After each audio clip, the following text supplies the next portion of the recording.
Hey welcome to my channel.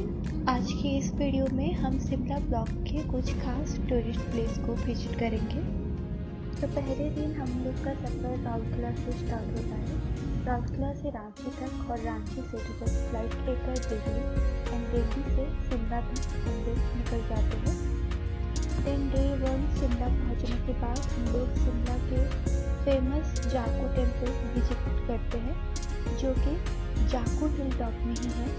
वहाँ जाने के लिए आप शिमला से डायरेक्ट टैक्सी ले सकते हो। जाकू टेम्पल जो शिमला की एक फेमस हनुमान जी की टेम्पल है, वहाँ पे आप श्री हनुमान जी की 108 फीट की मूर्ति देख सकते हो, जो कि वर्ल्ड के one of the tallest Hanuman ji की स्टेचू है।